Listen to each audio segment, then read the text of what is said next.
Hello everyone, my name is Preston Dennett, and thank you for joining me for a new episode of UFOs and the Paranormal. I hope you've had a great week and are doing well. Very excited about today's show. I am continuing my mission to explore the extraterrestrial presence on our planet, particularly cases involving humanoids. I find these cases so fascinating. There's so many of them. I think all humanity deserves to know the truth that we are being visited by what appear to be extraterrestrial humanoids. I've got 10 cases for you today, 10 cases that I think you probably haven't heard before, though a few have gotten some publicity. These cases span more than 100 years. The title of today's episode is Incredibly Strange. 10 first-hand encounters with extraterrestrial humanoids. These cases come from all over the world, including Germany, Italy, Brazil, and 7 cases from the United States, including California, Kentucky, Nevada, New Mexico, New Jersey, Ohio, and South Carolina. These do involve a wide variety of ETs, all kinds of evidence to support these cases, physiological effects, animal reactions, electromagnetic disturbances, landing traces. So this should be pretty interesting. Now the first case I'd like to present to you, I call a strange and indescribable beauty. This is a very early case, well before the idea of extraterrestrial visitations was at all popularized. This one occurred one evening in November 1897. This is in Lodi, California, and this happened right during the beginning of the now famous airship wave, which started in California and swept across the United States and the world. And this is a very unusual case, which was suggested to me by one of you viewers out there. So thank you for that. This case is amazing. This case is one of the earliest modern accounts of extraterrestrial contact, and it has enjoyed some moderate publicity. Although this story is somewhat apocryphal, it's only coming from one source, the witness is of very high credibility. And the witness is Lieutenant Colonel Henry Glenville Shaw. He was born in 1843. In fact, when he was 19 years old in 1862, he joined the 125th Ohio Volunteer Infantry and served as a first lieutenant. He rose in rank, eventually becoming a lieutenant colonel. He fought in the Civil War. He was a member of the National Rifle Association's Board of Directors, president of the California Rifle Association, and a prominent journalist in his own right. So a pretty good witness. And long before people were talking about extraterrestrials, he claims that he and his friend, a Mr. Camille Spooner, had a very profound face-to-face encounter with what appear to be beings from another world. At the time he was married, he had a 6-year-old child, and the famous airship wave of 1897 had just struck California and was spreading quickly across the world, with thousands of people reporting strange Zeppelin-like objects. And as a California-based journalist, he must have certainly been aware of these reports. So, this is when his encounter occurred. It was one evening around 6 p.m. in November 1897. He and his associate, Camille Spooner, had departed Lodi by horse carriage and were traveling on a country road along the nearby Woodbridge Canal, as you can see here, when the encounter occurred. And I'll just quote Henry directly, as he says, "We were jogging along quietly when the horse stopped suddenly and gave a snort of terror. Looking up, we beheld 3 strange beings. They resembled humans in many respects, but still they were not like anything I had ever seen. They were nearly or quite 7 feet high and very slender. We were both somewhat startled, as you might readily imagine, and the first impulse was to drive on. The horse, however, refused to budge, and when we saw that we were being regarded more with an air of curiosity than anything else, we concluded to get out and investigate. I walked up to where the strange-looking persons were and addressed them. I asked them where they were from. They seemed not to understand me, but began, well, warbling expresses it better than talking. Their remarks, if such you could call them, were addressed to each other, and sounded like a monotonous chant, inclined to be guttural. I saw it was no use to attempt a conversation, so I satisfied myself with watching and examining them. They seemed to take great interest in ourselves, the horse and buggy, and scrutinized everything very carefully. So as interested as the strange beings were in Colonel Henry Shaw and his friend Camille Spooner, the colonel and his friend were equally interested in these strange beings. As Henry says, "While they were thus engaged, I was able to inspect them as well. As I have already stated, they were 7 feet in height and very slender. I noticed further that their hands were quite small and delicate, and their fingers were without nails. Their feet, however, were nearly twice as long as those of an ordinary man, though they were narrow, and the toes were also long and slender. I noticed, too, that they were able to use their feet and toes much the same as a monkey. In fact, they appeared to have much better use of their feet than their hands. I presently discovered that this was probably a provision of nature."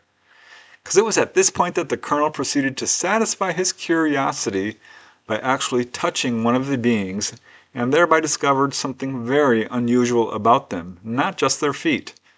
As the colonel says, "As one of them came close to me, I reached out to touch him, and placing my hand under his elbow, pressed gently upward, and lo and behold, I lifted him from the ground with scarcely an effort. I should judge that the specific gravity of the creature was less than an ounce. It was then that I observed him try to grasp the earth with his toes to prevent my lifting him. You can readily understand that their slight weight made such a provision necessary, or they might be blown away. They were without any sort of clothing, but were covered with a natural growth hard to describe. It was not hair, neither was it like feathers, but it was as soft as silk to the touch, and their skin was like velvet. Their faces and head were without hair, the ears were very small, and the nose had the appearance of polished ivory, while the eyes were large and lustrous. The mouth, however, was small, and it seemed to me that they were without teeth. That and other things led me to believe that they neither ate nor drank, and that life was sustained by some sort of gas. Each of them had, slung under the left arm, a bag which was attached to a nozzle, and every little while one or the other would place the nozzle in his mouth, at which time I heard a sound of gas escaping. It was much the same sound as is produced by a person blowing up a football. So, while it was clear to Colonel Shaw that these beings were probably not from Earth, he still found them to have a very beautiful appearance. As he says, "From the description I give, I do not want you to get the idea that these creatures were hideous. In appearance, they were markedly contrary. They were possessed of a strange and indescribable beauty. I can express myself in no other way. They were graceful to a degree and more divinely beautiful than anything I have ever beheld." Now, while Henry and his friend Camille were deeply impressed by the beauty of the strange creatures, they were about to be even more impressed by the technology they displayed. As Henry says, "The strangest part of the story is yet to come. It is the lights they carried. Each held in his hand something about the size of a hen's egg. Upon holding them up and partly opening the hand, these substances emitted the most remarkable, intense, and penetrating light one can imagine. Notwithstanding its intensity, it had no unpleasant effect upon our eyes, and we found we could gaze directly at it. It seemed to me to be some sort of luminous mineral, though they had complete control of it." Remember, this was at a time when electric lights had just been invented, and they were not widely in use in people's homes. So this must have been very impressive. And it was at this point that something even more extraordinary happened. The beings apparently tried to abduct the colonel, as he puts it, and as it turns out, not successfully. The witness says, "Finally they became tired of examining us and our horse and buggy, and then one of them, at a signal from the one who appeared to be the leader, attempted to lift me, probably with the intention of carrying me away. Although I made not the slightest resistance, he could not move me, and finally the 3 of them tried it without the slightest success. They appeared to have no muscular power outside of being able to move their strange limbs." Now the beings also tried to lift up the Colonel's friend Camille, again with no success, and this appeared to mark the end of the encounter as the beings decided to depart. And this is when the witnesses were able to view the craft in which the beings had apparently arrived and were about to return. As the witness says, "Well, after trying in vain to move either of us, they turned in the direction of the Woodbridge Canal, near which we were, and as they flashed their lights towards the bridge, we beheld a startling sight. There, resting in the air about 20 feet above the water, was an immense airship. It was 150 feet in length at least, though probably not over 20 feet in diameter at the widest part. It was pointed at both ends, and outside of a large rudder there was no visible machinery.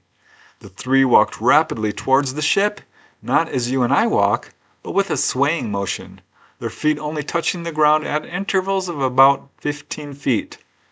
We followed them as rapidly as possible and reached the bridge as they were about to embark. With a little spring, they rose to the machine, opened a door in the side, and disappeared within. I do not know of what the affair was built, but just before it started, I struck it with a rock, and it gave no sound. It went through the air very rapidly, and expanded and contracted with a muscular motion, and was soon out of sight." So ends the Colonel's and his friend's encounter, but he did have a few concluding thoughts about it. As he says, "I have a theory, which of course is only a theory, that those we beheld were inhabitants of Mars, who have been sent to the earth for the purpose of securing one of its inhabitants." The Colonel ended his account by asserting his skepticism of some of the recent reports coming from some lawyers who claimed to have clients who had invented and were responsible for testing the airships. The Colonel wrote, "I feel safe in asserting that the stories being told by certain San Francisco attorneys are clumsy fakes and should not be given credence by anyone." Now, Colonel Henry Glenville Shaw was the former editor of the Stockton, California, The Evening Mail newspaper, and it was to them, with great reluctance and apparently some persuasion, he submitted his story, which was published on November 25, 1896. And as the current editor wrote, the gentleman, meaning Shaw, was very reticent about relating the circumstances, as he said he had no idea that it would be believed by anyone, and he was loath to appear before the public as a romancer, or as a man who had looked upon a shoestring when it was red. Meaning, I think, he didn't want people to think he was trying to get attention or make money from his account. And as Colonel Shaw wrote, "Were it not for the fact that I was not alone when I witnessed the strange sight, I would never have mentioned it at all." Now, Colonel Shaw never spoke publicly about this encounter after this, or if he did, it was not recorded.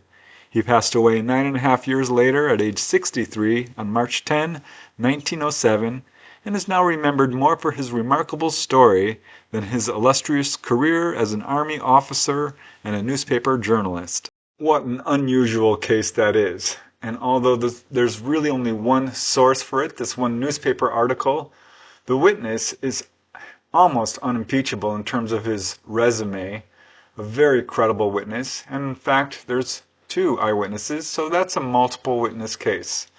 What's so interesting to me is there are many details that really echo modern day cases, with these very slender humanoids with large eyes, bald heads, the lights they had in their hands, the description of the craft. One of the most unusual aspects to this case is that the gentleman, the witness, actually tried to lift one of these beings and was able to do so quite easily, and said that they weighed only a few pounds. I suspect that perhaps they were wearing anti-gravity devices. There's a number of cases with ETs floating around, this sort of thing, so perhaps that would explain that. At any rate, it's an amazing case, and I think it deserves to be well known, because again, it's very much like cases that we see today. Now let's move to the next case, which is also very unusual. I call this one The Little Men in Rubber Suits. This case occurred on October 10, 1954 in Rinkerode, Germany. This case is interesting to me because this one occurred during the middle of a huge wave of sightings that was centered particularly in France, but really all across Europe. And of course, not just sightings, but humanoid encounters as well. And this is one of them. This case first appeared in newspapers and was later investigated by Illobrand van Ludwiger and Jacques Vallée. It occurred during the midst of the massive wave in France and the surrounding areas, and in fact several other French cases occurred on the very same day. This event involves one witness, a film projectionist from Münster, Germany, by the name of Willy Franz Hogel, or Hogue according to some sources. He was 42 years old at the time of his encounter, and on October 10, 1954, Willie was on his way home from a late-night performance and was driving near the small town of Rinkerode, Germany. As you can see here, he was on his way back home to Münster when he noticed a brilliant light in a field. He first thought it might be a crashed airplane, so he approached to about 60 meters, 180 feet, and he could now see that it was in fact a cigar-shaped craft hovering just a few feet above the ground. He said it was surrounded by a blue illumination, blindingly brilliant, he said, and he could see it had an opening with a ladder leading down to the ground. Even more astonishing, standing beneath it were 4 humanoid figures, 1.2 meters tall, that's just over 3 feet. He said they seemed to be working busily beneath the craft. They each wore suits that looked to him like they were made of rubber, and they were working in complete silence. He describes these beings as having, quote, thick-set bodies, oversized heads, and delicate legs. So this could be Greys, but he wasn't close enough to see. In fact, Willie was too afraid to approach any closer, but he remained watching them for a good 10 minutes, at which point the humanoids re-entered the object via the ladder. The craft then tilted to one side and shot upwards at an angle. A few seconds later, high in the sky, it took on the appearance of a bright disk and darted off into the night sky. Again, at that time, there was a massive wave of encounters sweeping across Europe, but mostly centered in France. That case is admittedly brief on details. There's not a whole lot to it. It's a fairly typical case. But it's interesting to me because there are so many cases where people are driving along on a remote highway at night, and that's when their encounter occurs. So this happens, I mean, it looks to me like he just got lucky, was able to see this. There's so many cases. You can dismiss 1 or 2 cases, but there's always another to take its place. And here's a good one that is very unusual. This next one I call Don't Throw Rocks at the Alien. This occurred on July 18, 1963, in the very small community of Fern Creek, Kentucky. This is a multiple witness case. It does have physiological effects and apparent landing traces, and a very unusual humanoid as well. The main investigator to this case is Colonel Vern Jan of the Air National Guard. It's quite a brief case. It was also investigated by William Terry of MUFON and William Earl of NICAP. And although there are not many details, it's certainly an interesting case which involves 4 witnesses and again landing traces and physiological effects. It was 2 p.m. in the afternoon on July 18, 1963. The witnesses are 4 boys, all 8 or 9 years old, and they were playing in a field by their homes near Fern Creek, Kentucky. This is just southeast of Louisville. Suddenly they noticed strange white flakes falling to the ground and disappearing. This appears to be angel hair, which is a substance released by UFOs, or perhaps caused by their hot plasma fields reacting with our atmosphere. But given what happened next, this appears to be the case, because looking up, they saw a large cigar-shaped, blimp-like object hovering overhead, and as they watched, this large object ejected a much smaller disc-shaped object, which proceeded to swoop down and disappear behind the woods surrounding the field, apparently coming in for a landing, because it was just a few minutes later the boys noticed a short figure. They said it was about 3.5 to 4 feet tall, standing at the edge of the woods. They said this being had a larger head than normal and was wearing a tight-fitting, full-body jumpsuit.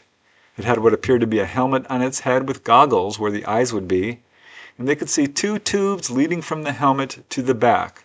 perhaps breathing apparatus.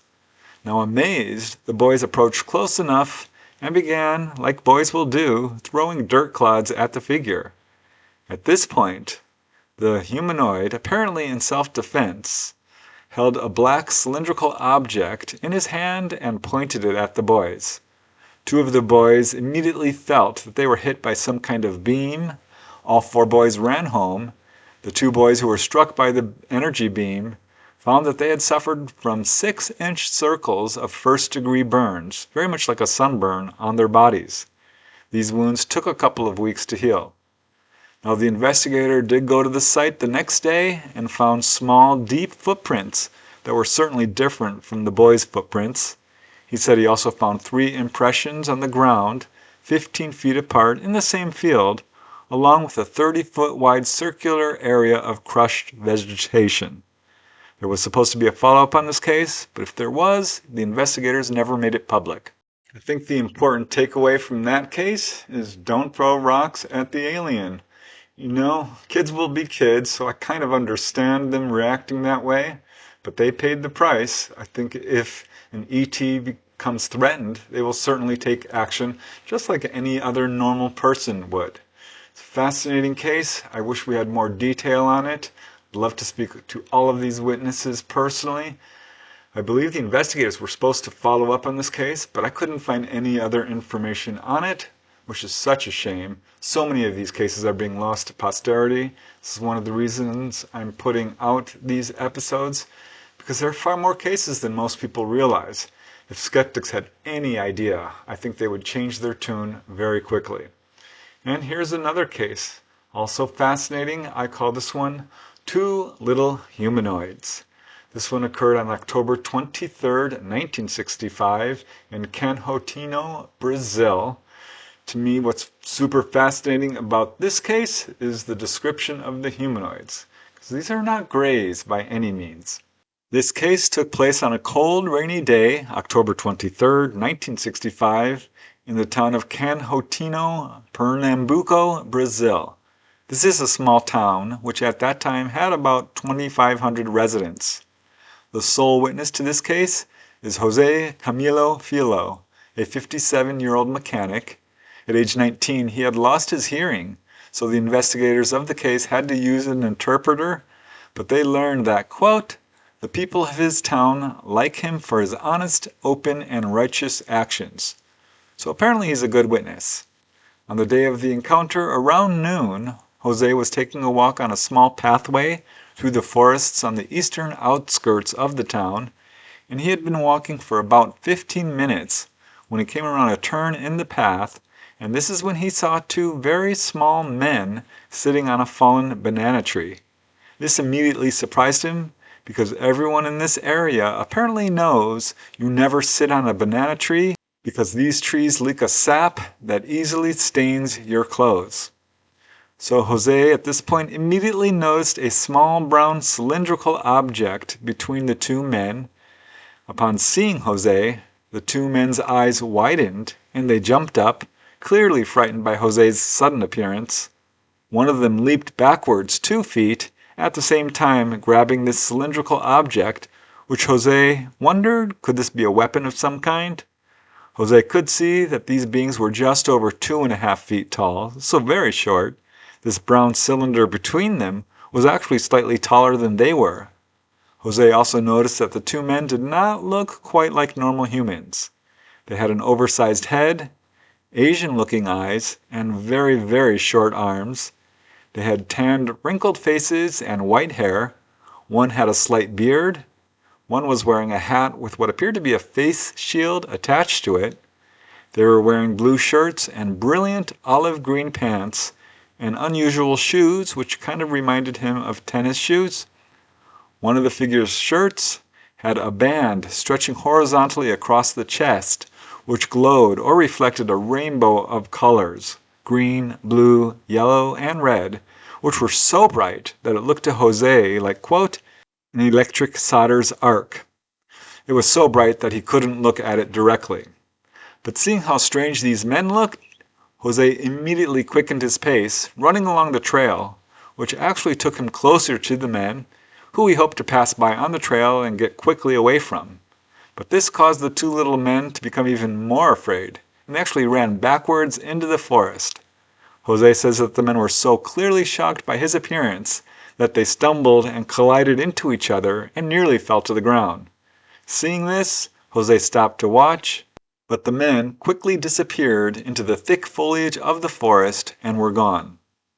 Investigators later learned that at the exact time of this encounter, two other residents of the town, Oscar Pasos and a Miss Lindenalva, reported seeing a, quote, luminous object which was flying in the sky just north of town.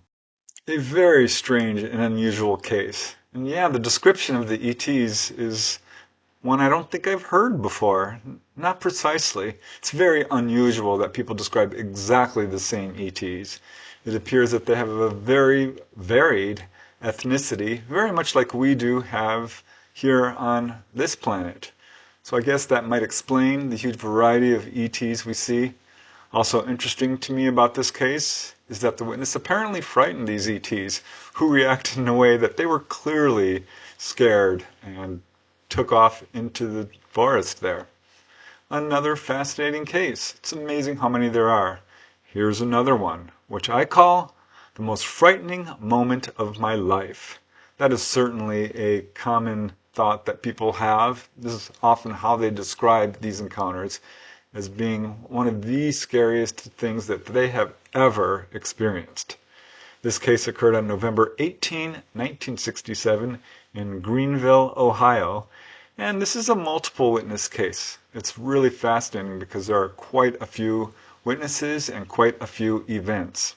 This rather complicated multiple witness case involves a series of unusual events, including sightings and, of course, humanoids and landings. It involves an entire family, one member who submitted this report to MUFON almost 45 years following the event. I'll call this witness Oliver. That is a pseudonym. At the time of the encounter, Oliver and his sister were living with their mother with their grandparents, because at that time their own parents had recently gotten divorced. They lived in a rural area of Darke County, about 3 miles south of Gettysburg, Ohio, and 6 miles north of Pittsburgh, Ohio, on the Pittsburgh-Gettysburg Road, which you can see here. So this is pretty much the exact location of the encounter. It was late one clear November evening that Oliver and his younger sister were amusing themselves by taking pillows and sliding down the stairs from the second story of their home down to the ground floor. Oliver's younger sister at some point tired of this game and decided to stay downstairs, but Oliver still wanted to play, so he went upstairs, and that's when his encounter began. As Oliver says, I climbed back to the top of the stairs to ride down again when these two gray-colored beings appeared in front of me, and I was frozen, not able to move. They touched some kind of small box on the front of their bodies at waist height. They appeared to have some type of clothing, like a jumpsuit, and it was the same color as their skin. Only this box thing was a different color, and was the size of 2 cigarette packs put together. Whatever it was, it caused me to become frozen in the position I was in. I tried to scream, but nothing happened. These beings were about my same height, but had large heads, large eyes like a deer, a small nose, and mouth. They were both looking me over, bending their heads to the side as they looked me over. They were able to communicate with me through my mind. I could hear them talking to each other, and with others also. I am not sure how long I was frozen. All I could do was move my eyes around. I even closed them, hoping that upon opening them, this would be just a bad dream or something. But they were still there. I have never been frozen like this before, and it was frightening trying to scream for help and nothing happening.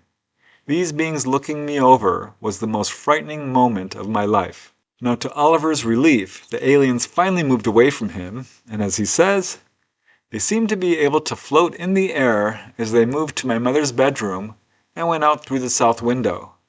They floated, I assume, to the ground. About 1 minute from them leaving, I was able to move again, and I went to the window and looked out and down, seeing the two beings now meeting up with 3 others. So Oliver now watched in amazement as the 5 aliens moved among the bare cornstalks of the 20-acre field that he and his grandfather had just finished picking earlier that week. He could now see that the ETs were walking towards a craft sitting on the ground about 500 feet from the house. This was just north of their neighbor's woods. And as Oliver says, they were walking southwest to the corner of our farm. In the corner was a saucer-shaped craft lit up in a metallic color. They seemed to climb a walkway and entered the craft. It changed color and rose off the ground and left in a southerly direction, changing to all types of colors as it traveled. It seemed to go supersonic and was gone in about 30 to 40 seconds. There was no sound that I could hear from the craft. Now, immediately following the encounter, Oliver reacted in a pretty interesting way. He went back downstairs and just sat down on the floor and watched TV, not saying anything about the incident until years later. And when he finally did start to speak to the family about it, he learned to his amazement that all of them, and in fact their neighbors, not only believed him, they themselves had also experienced visitations. As Oliver says, our family was quite involved with the church, so a lot of time passed before we could begin to tell the stories without the ridicule of being called crazy and many other things. This was the beginning of several sightings of these beings on our farm, and also at the neighbors also. There are 4 other adults besides me who saw these and experienced several sightings the next 10 to 20 years. I finally went around to my old neighbors and I told them what had happened to me and what I saw. All of them agreed with what I had seen. They each had many stories to tell themselves. They all thought that no one would believe what they saw and say they were crazy, so they've kept quiet up until now. The most common thread of all the stories is how frightening each instance was, even as adults. None of us wanted to see what we saw. It still haunts a couple of us. It is like we are marked, and they know how to find us because of the many times they have visited us. Really amazing. One fascinating thing about that case is that this is another example of so many of ETs and humanoids visiting farms. Seems to be something about farms that is very attractive to the ETs. Maybe it's the animals, maybe it's the plants. Hard to say for sure, but it's clear to me that this area has something that is attracting the ETs simply because there were so many cases over a long period of time. Could be that this family is probably just contactees. I suspect they probably are. And I bet that witness could write a whole book about the experiences he's had and his family has had. So interesting. Now let's move to the next case. This one shows how profoundly a witness can be affected. In fact, I call this case, "It's Taken Me a Lifetime." That's a direct quote from the witness. This one occurred one afternoon in the summer of 1973 in Paramus, New Jersey. This is a multiple witness case involving humanoids, and I think it illustrates a very interesting aspect to UFO encounters, as we'll see. It was around 5 p.m. one summer evening in 1973 when 2 sisters from Paramus, New Jersey had an encounter with a UFO and humanoids that they would remember for the rest of their lives. Karen was 11 years old at the time of the incident, and her older sister was 21, a college student studying to become a chiropractor. Both of them are anonymous, so that is a pseudonym. Now suddenly, Karen's older sister started shouting from outside. Karen joined her outside and beheld an incredible sight. As she says, "Hovering above our 2-car garage, I saw a large, dull gray object hovering. It did not have airplane wings or a propeller. The object was very, very long and big, like a long cigar shape, and it was high up, about 3 to 4 stories high. I wondered why it was so quiet. It simply hovered in one spot. I did notice very tiny windows across the side, a little higher than halfway up. I wondered if there were people inside, and right after I thought this, I noticed slight movement. Suddenly, there were 3 dark shapes in the window just to the left. I saw a small dark-shaped figure. To the right of this figure was another taller dark-shaped figure, and to its right was another small dark figure like the first. I tried to see if the figures had a face or hair or clothing, but I couldn't tell. All I could make out was the outline of what looked like shoulders with an outline of a head shape. Now Karen could clearly see that this wasn't an airplane or a blimp or any conventional craft. It was far too large. In fact, it stretched over the entire house, the separate garage, the driveway, and the yard. As Karen says, that was the moment I suddenly wondered if it could be a real UFO. I asked my sister if she thought it was a UFO, and she quietly whispered, yes. As soon as she replied to my question, small lights turned on. They started blinking faster and faster in a steady pattern from left to right, green, red, and white. I quickly looked for the dark figures I had seen seconds before in the tiny windows. They were gone. Without a sound, this object took off in a southwest direction. It moved so fast, I stood in shock. Looking around, Karen and her sister now saw the object way off in the distance. Her sister yelled, "Get my keys!"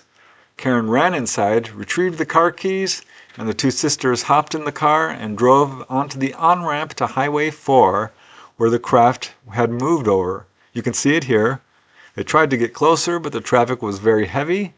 They did see cars stopping on both sides of the 4-lane highway to watch this object. The object then moved off, and they returned home and immediately told their mother, who was initially skeptical, but her daughters quickly convinced her that it had truly happened. And as Karen says, we never spoke about this event to anyone. I knew no one would believe me. I didn't want anyone to think me or my sister were crazy, so I kept quiet. It was decades later, when her sister was in her 70s, Karen finally asked her again about this incident and if her sister remembered. And her sister said yes, and that it was, quote, a UFO. You saw it, I saw it, it was real. So this affected Karen profoundly. As Karen says, I pray someday, somehow, mankind will come to understand the unexplainable. I hope sharing my experience will give the others the courage to come forward and share theirs without fear. Sadly, it's taken me a lifetime. The question I have about that case is, why did the UFO come down so low over this particular home, over these particular witnesses? Looks to me like this is the type of behavior we call a display, where ETs, and I'm speculating here, are doing this intentionally to sort of publicize their presence. There are enough cases where it certainly looks like that's what they're doing. Another interesting aspect to this case is that one person's sighting of humanoids is another person's close encounter of the first kind, a simple sighting. Because this was a very widely viewed UFO, though apparently it was only these two witnesses who saw the humanoids. That alone makes this case, to me, very fascinating and very important. All right, let's move to the next case, which I call Something Happened. This one occurred one evening in July of 1998 in West Columbia, South Carolina. This actually involves 3 events, which is not unusual. Sometimes a close encounter involves several events. Often they'll start with a sighting perhaps, and then the witness has a direct face-to-face encounter with humanoids. This one kind of fits that pattern. But yeah, multiple events involving a very credible witness. This case involves a sheriff's deputy who had 3 separate encounters all in a row in the summer of 1998. It took him almost 20 years to come forward, but in 2017 he decided it was time to share his experiences. The first encounter occurred one evening when he was in his bedroom in his home in West Columbia, South Carolina. He and his wife were asleep in bed when the deputy was awakened by, quote, a very bright light and a whirring sound. As the witness says, the light came through the bedroom window next to me. I heard this low-pitched whirring sound unlike anything I was familiar with. There was no other noise, which seemed strange because I had dogs in the yard. As I tried to get up and look out the window, I realized I was paralyzed. Now the deputy says he remained immobilized in his bed for about 15 full minutes while this sound and light continued. His wife never woke up, and at some point the deputy fell asleep, He awakened the next morning and told his wife what happened, but it wasn't long before his experiences escalated, and the second encounter was far more dramatic. Again, it was late at night, and he and his wife were asleep in bed. As before, he was awakened by unusual activity. As the deputy says, "I awoke, levitated approximately 2 feet above my mattress. On my wife's side of the bed, I observed 2 small figures. There was also a third figure at the foot of my bed. All 3 were wearing hooded cloaks and appeared to be about 4 to 5 feet tall. As I levitated above my bed, I could feel my body being examined. There was no pain, and the figures remained motionless. After about 30 minutes, my body abruptly dropped to the bed." Now the witness was still awake. He says he had no apparent lapse of consciousness. He was covered with sweat and was breathing heavily. Now able to move and cry out, he immediately woke up his wife and told her what happened. Strangely, she seemed very unconcerned. Now the third and final encounter happened just a few months later during the winter months. At that time he was actually on duty in his patrol car, driving on a well-lit, well-traveled road, he said, and approaching a railroad crossing. It was a dark, clear night with no moon or stars, around 7 p.m. And as he says, "As I approached the crossing, I noticed a bright light to my right. The light was a great distance away and was not moving. I kept my eye on the light, looking for movement, or something to help me identify it, but it never moved, and it was definitely not an earthbound light. Getting to the railroad crossing, my vehicle stopped. I was still trying to figure out the light source. The next thing I remember was being at the railroad crossing looking at the clock on my dash. It was approximately 9 p.m. So the deputy was understandably shocked. It seemed impossible to him that he could have been sitting there at that railroad crossing on a well-trafficked road for 2 full hours. The light was now gone. It appeared that he was missing 2 hours of time.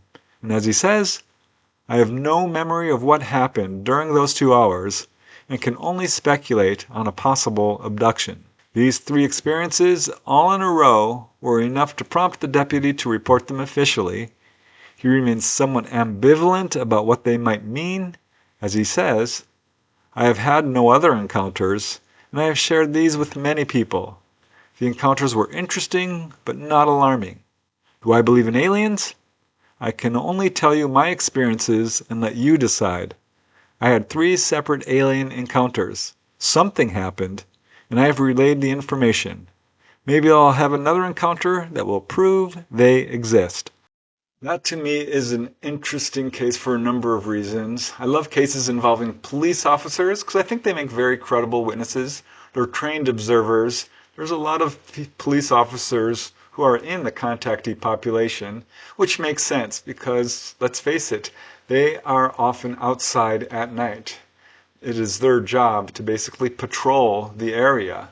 So it would make sense that they are far more likely to see UFOs or have a UFO encounter. Interesting to me is that he had 3 encounters, and the one involving the humanoids, with him levitating above his bed for almost 20 minutes. That's amazing. You don't often hear people describing that. Perhaps it just felt longer than it was. Hard to say for sure. He was the witness. He would know best. But certainly a fascinating case. And now let's move to the next one. There are quite a few cases of people describing ETs living and walking among us. And that appears to be what's going on here. I call this case, "They Did Not Appear Human." This one occurred on March 18, 2007, right outside of Rome, Italy, in which the witness saw ETs in a very public place, or what appear to be ETs. This one is quite unusual. The witness in this case is anonymous, so I've given her the pseudonym Maria. This is a very unusual encounter with what appears to be 2 human-ish looking ETs in a very public place. It was around 9:30 a.m., March 18, 2007, and Maria was traveling by train from the Rome Termini station, which you can see here, to Viterbo.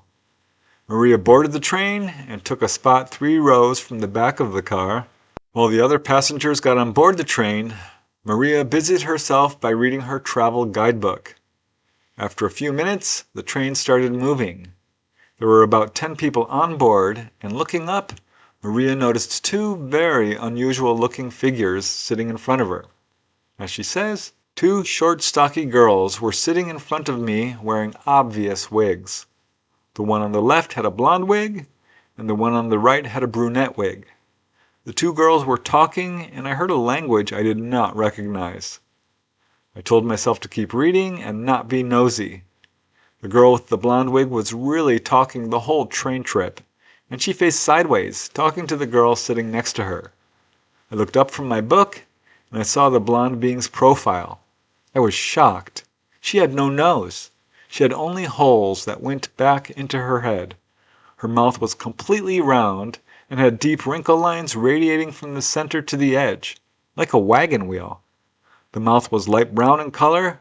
Her skin was white, but normal looking, with very small narrow eyelids and no eyebrows. I was shocked. Maria tried to rationalize what she was seeing. She wondered if the reason for the woman's unusual facial appearance could be because she had had an accident or had a very bad facial reconstruction. None of it made any sense because there was no evidence of scarring that she could see. Maria tried not to stare, but the girl looked so unusual she couldn't help it. As Maria says, I told myself to look away and keep reading my book. I was disturbed by what I saw and had trouble concentrating. Now at this point, Maria still believed she was probably looking at someone who's just very unusual looking, but probably human. Then something happened which made her change her mind.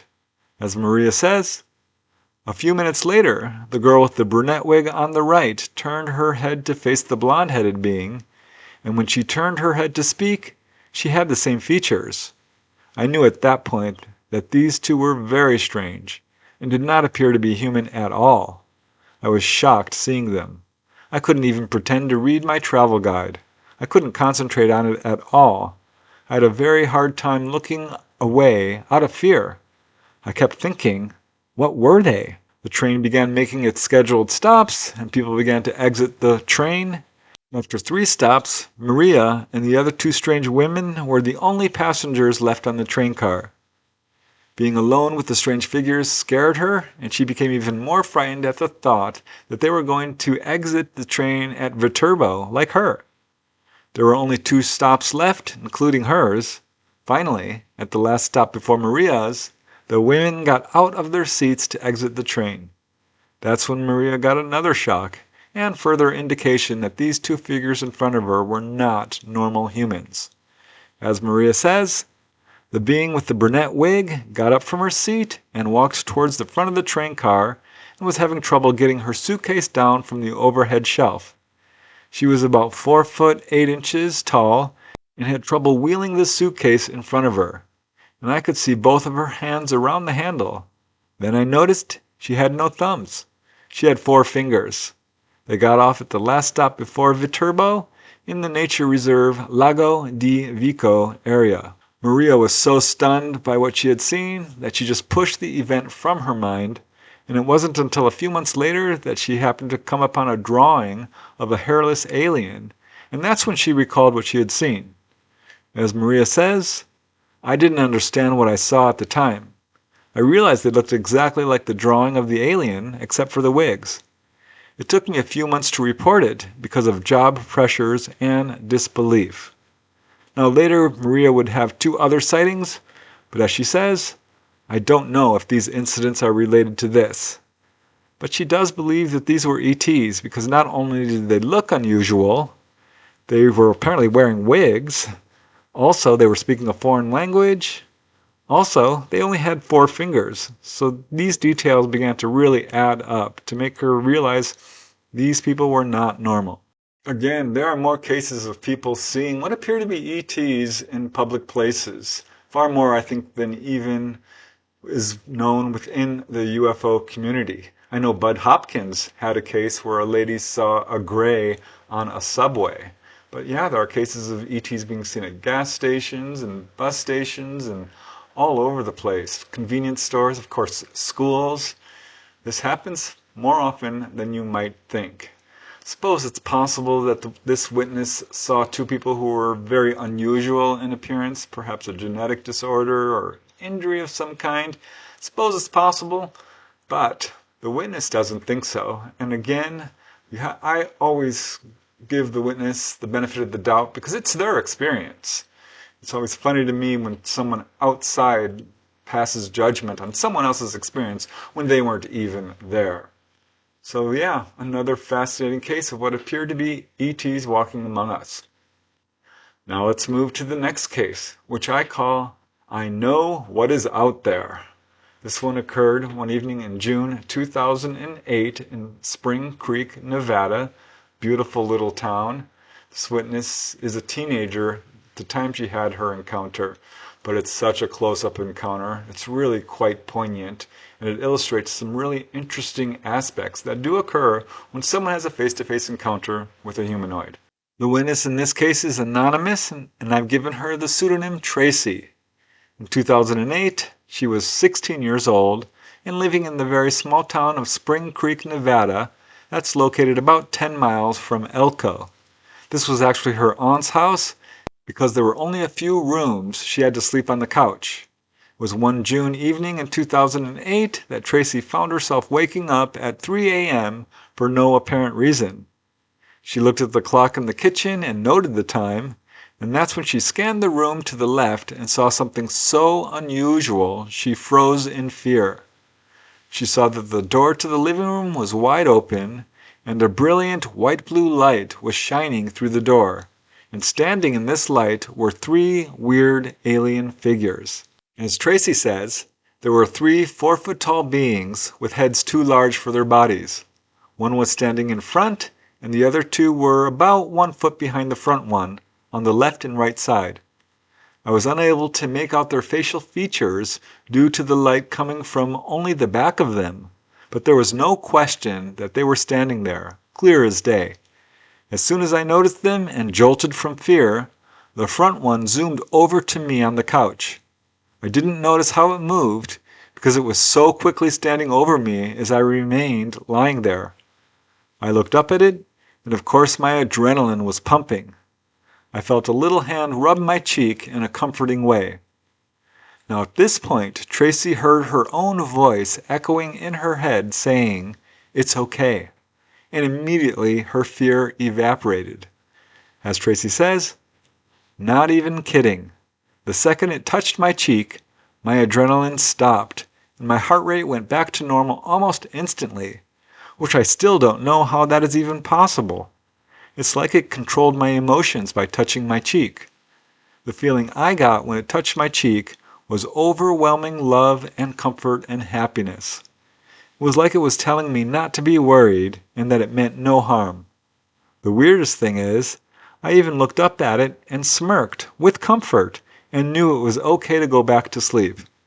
Who would go back to sleep with some foreign being standing right above them?" Tracy says that the encounter lasted no more than 30 seconds. Interestingly, it was around this same time, either right or before or right after, that Tracy did have a remarkable UFO sighting. She said she was at a gas station in Spring Creek when a UFO showed up and maneuvered in a way that was, quote, defying all physics. And this turned out to be the first of 5 other UFO sightings that she would have over the next 10 years.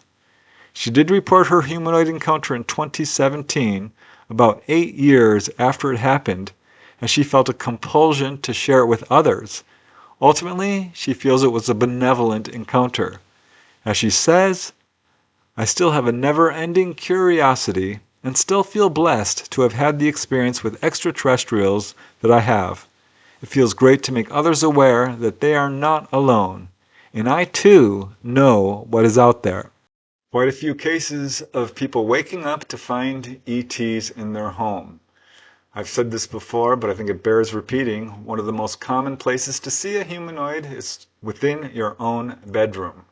While this technically occurred in a person's living room, that was where she was sleeping. I can only imagine how frightening that would be to suddenly wake up and see something in your bedroom like this. But what's fascinating to me about this particular case is that this gray seemed to be very compassionate, And also the witness felt this absolute sense of calmness once the ET reached out and kind of touched her cheek. That's also not terribly unusual. It's really interesting to me that they have this reaction sometimes on people, because some cases, or many cases I should say, are very frightening for the witness. But that's not always the case. And she herself was fascinated by the fact that she just fell asleep after this encounter. Not terribly unusual again. All right, let's move to the last and final case in this compilation. This one's also very interesting. I call this one a very personal event. This one occurred one evening in 2010 in New Mexico. The witness does not describe the exact location. Witnesses are often quite cagey or wary about revealing details or even their identity because, of course, there's so much fear and confusion surrounding the subject, and witnesses expose themselves to all kinds of gaslighting and skepticism and ridicule if they come forward. It's funny to me that skeptics will say, oh, people are just seeking attention, when really the opposite is true. Witnesses don't want their name to be used. They absolutely are very wary of going public, and most will keep their encounters secret for a very long time, if not forever. So this case clearly did affect the person very profoundly. It's interesting to me because it involves a security guard. Quite a few, like police officers, quite a few security guards also have encounters. The witness in this case is an anonymous security guard who was patrolling an old tower building at the time of his encounter. The property was large enough that he had to patrol it by driving his car around the area, and it was 2 a.m. on the evening of June 16, 2010, that he had an encounter with a humanoid which had a profound effect on him. As the witness says, I had a sighting of a gray. As I turned the corner in my vehicle, my headlights shone on the being. It turned and ran. Its back was to me almost the entire time. Its height was approximately 5 feet. Its skin was a muted gray with a texture like tough skin or rough leather. The body was thin, yet the head looked to be too large for the neck and the body to hold. Small wrinkles near the base of the skull where it met the neck could be seen. I saw the back of it mostly. Its arms didn't swing much as it ran away. However, it did lean into the left-hand turn in an odd way. Its fingers on its right hand were closed as if carrying something, but the left hand was open. The fingers seemed to be longer than a human's hand, but the palm looked to be the same size. The legs and torso met cleanly with hardly a waist to be seen. Now the security guard did say that he did not see any hair on this being. He said it was either not wearing any clothes or was wearing a full-body skin-tight suit of some kind. He said it was in view for only about 8 to 10 seconds, at which point it ran around the corner of the building ahead of the witness and moved out of sight. But he says it was, quote, long enough for me to register what it was. The witness immediately stopped his car, grabbed his flashlight, and ran after the being, but coming around the corner of the building, it was gone. He did immediately replay the strange event in his mind, and as he says, the entire incident seemed as if I had startled the being. It saw me turn the corner and ran away from me around the building. It was facing me at first with its back to the building, then it turned to the west, running around the building. It made a left-hand turn to run south along the west side of the building. Now immediately following the encounter, something equally strange happened. The witness says his memory of the event became overlaid or clouded with a false screen memory, which felt almost as though it was implanted into his mind, he said. He became convinced, at least temporarily, that the whole encounter actually involved kids wearing motorcycle helmets and riding quad-wheelers around the building. But something about this memory seemed off because he could see no tire tracks, no dust had been kicked up, and when he had run around the corner, there were no kids to be seen. So something wasn't right, and he knew it. Unfortunately, he was the only witness, and there was no security camera in the area, so he was quite puzzled. Finally, he spoke privately to a deputy about it, and that's when he kind of broke through the screen memory of the kids on the quads and recalled the actual encounter. Even then, he was hesitant to talk about it. As he says, "I never made a report about this. No one would have believed me had I actually made the report. I have held this story for a long time. It has been a very personal and profound event for me." The witness does report seeing UFOs on a few occasions, but it was the sighting of a gray alien that had the greatest impact on him. There you go, another humanoid case. It's amazing how many there are. For this case, what really intrigues me is how this witness described the screen memory and how he managed to break through it by realizing that this screen memory didn't quite fit the facts. That really makes me wonder how many cases there are where people never quite get to the truth of what happened to them and accept the screen memory as real. I'm glad he broke through it and figured out that he had an encounter with a gray. It's interesting to me he calls it a very personal event because this just goes to show how it affects a person so profoundly. A really astonishing case in a lot of different ways. One question I have is, what were the ETs doing there at this factory? I know we don't know exactly where it is, but I'd be very interested to know what exactly this factory is all about, because there's a lot of cases of ETs showing interest in our technology and things like this. So perhaps that's why it was there. Hard to say for sure, but an absolute fascinating case. I find all these cases fascinating. There's 10 cases for you, and as you know, if you watch this show, a lot more where that came from. So there does appear to be a very prominent extraterrestrial presence on our planet. I know this subject has yet to go fully mainstream, but it's finally getting a lot of publicity. Really, it's a new era dawning for humanity as this subject is now being discussed officially in places like Congress, among senators and representatives. And let's face it, ETs contact all levels of society, from world leaders, scientists, astronomers, police officers, doctors, nurses, all kinds of professionals, white-collar workers, blue-collar workers, it doesn't matter, all the way down to even homeless people. Everybody is having contact at all levels of society, and that speaks volumes. So I think it's time that this subject is taken seriously. Again, one of the reasons I do this research, we all deserve to know the truth about what's going on, and I think we have enough cases to prove conclusively that we are not alone on this planet. And I do think personally that we are dealing with extraterrestrials. But again, I'm just reporting the facts as we know them. It's up to you to make your own minds about it. Do your own research. So thanks again, guys. I hope you've enjoyed this show. And until next time, keep asking those hard questions. Keep searching for the truth. Most important of all, keep having fun. Have a great weekend, and I will see you next time. Bye for now.